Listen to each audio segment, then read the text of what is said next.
নমো ভগবতে বাসুদেবায় নমঃ। ওং নমো ভগবতে বাসুদেবায় নমঃ। ওং নমো ভগবতে বাসুদেবায় নমঃ। গীতার মাহাত্ম্য।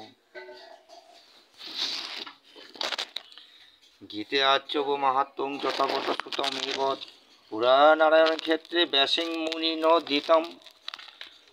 অর্থাৎ ঋষি বলিলেন, হে সুত, পুরাকালে নারায়ণ ক্ষেত্রে বসিয়া মহামুনি ব্যাস আপনার নিকট গীতা মাহাত্ম্য যেরূপ বলিয়াছিলেন, তাহাই আপনি কৃপা করিয়া আমার কাছে বলুন। সুত উবাস, ভদ্রং ভগবত পৃষ্ঠং যদি গুপ্ততমং পরম শক্যতে কেন তদবক্তনুং গীতা মাহাত্ম্যং উত্তমম। কৃষ্ণ জানাতি বৈ সমক্ষ কিঞ্চিৎ কুন্তি সুত ফলম ব্যাস বা ব্যাসপত্র বা যাগবল্প হত মথিলিম। অর্থাৎ সুত বলিলেন, আপনি যে মঙ্গলময় পরম গুহতম উত্তম বিষয় জিজ্ঞাসা করিলেন, সেই উত্তম গীতা মাহাত্ম্য বলিতে কাহার সামর্থ্য আছে? ইহাই একমাত্র শ্রীকৃষ্ণই জানেন।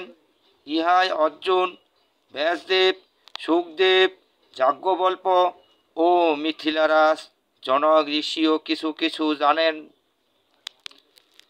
অন্যে শোভনতং শ্রদ্ধা লেশং সংকীর্তয়ন্তি চ তস্মাদ কিঞ্চিদং বদামাত্র বাস্যস্য সন্মায়াম সুতম।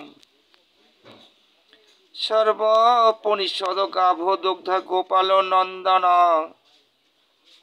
পার্থ বৎস সুধি ভক্তা দুগ্ধম গীতামৃতং মহৎ।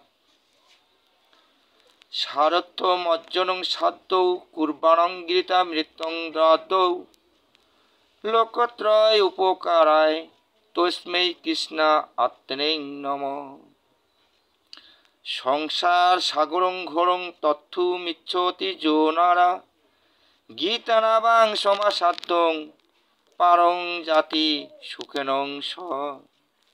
অর্থাৎ আর অন্য কানে শুনিয়া লেশমাত্র কীর্তন করেন। আমি ব্যাসদেবের মুখে যাহা শুনিয়াছি, তেমনি তাহার কিছু এই স্থানে কীর্তন করিতেছি, তাহা শ্রবণ করুন। অর্থাৎ সমস্ত উপনিষদ ধেনুস্বরূপ শ্রীকৃষ্ণ হইলেন দহনকর্তা। অর্জুন উহার বৎস আর দুগ্ধ, শ্রেষ্ঠ গীতা শাস্ত্র স্বরূপ অমৃত। অর্থাৎ শ্রীকৃষ্ণ অর্জুনের সারথি পদে প্রতিষ্ঠিত হইয়া জগতের উপকারার্থে গীতারূপ অমৃত দান করিয়াছিলেন। সেই শ্রীকৃষ্ণরূপ পরম ব্রহ্মাকে প্রণাম করি। জয় জয় রাধা কৃষ্ণ সীতানাথ প্রেমানন্দী হরি হরি বল, হরি হরি বল। অর্থাৎ সংসার উপসাগর উত্তীর্ণ হওয়া বড় শক্ত। যে মানব ইচ্ছা করেন, তিনি গীতার উপর নৌকা লইয়া অনায়াসে পার হইতে সমর্থন হন। জয় জয় রাধা কৃষ্ণ সীতানাথ প্রেমানন্দী হরি হরি বল, হরি হরি বল, হরি বল।